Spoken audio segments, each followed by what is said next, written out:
Israel की capital Jerusalem के शेख जर्रा इलाके से वायलेंस की कई खबरें आई और वहीं वहां का अल अक्सा मस्जिद जो है वहां पर भी वायलेंस देखी गई।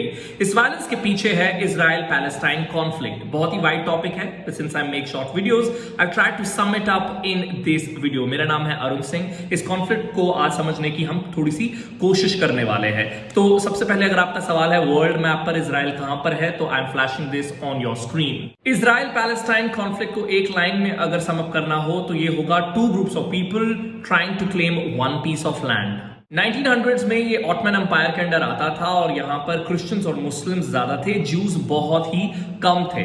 मैं यहाँ पर कुछ ड्रॉ करके भी आपको समझा दूंगा। ये एग्जैक्ट मैप नहीं है या बाउंड्रीज नहीं है, ये सिर्फ एग्जाम्पल के तौर पर मैं कुछ ड्रॉ करके आपको समझा रहा हूँ। तो मैप पर जो जगह आपने देखी वो इजराइल पैलेस्टाइन कहलाती है, क्योंकि कुछ एरिया इजराइल के अंडर है, कुछ एरिया पैलेस्टाइन के अंडर है।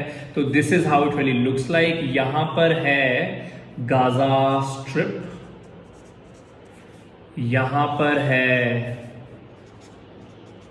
West Bank. जो वायलेंस है वो जेरूसलम कुछ यहां पर है, वहां हो रही है।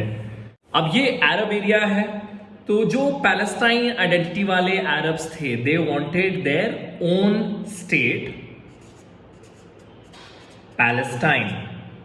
वहीं ज्यूज जो वर्ल्ड लेवल पर परसिक्यूशन फेस कर रहे थे, प्रताड़ना फेस कर रहे थे, they wanted to make their own state here called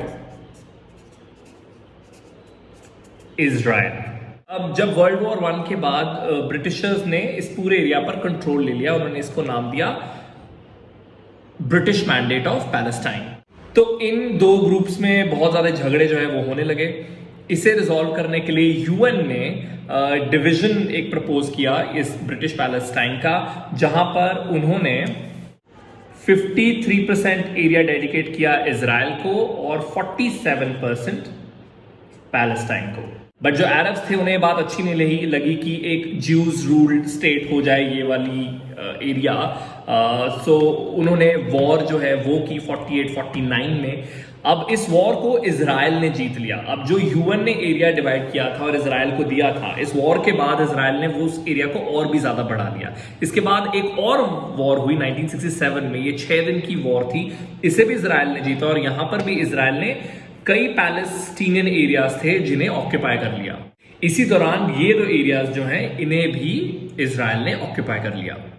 तो प्रैक्टिकली ये सारा एरिया जो था ये इजराइल के अंडर ही था। लेकिन 1990s में आया ऑस्लो अकॉर्ड, जिसके हिसाब से जो वेस्ट बैंक का 40% एरिया जो था वो पैलेस्टीनियन अथॉरिटीज के पास गया। वापस आ जाते हैं आज के मुद्दे पर। अब वेस्ट बैंक में जैसे मैंने कहा कि 40% तो of course was given to Palestinians. तो यहाँ इस एरिया में बहुत सारे पैलेस्टीनियंस और इजरायलीज रहते हैं।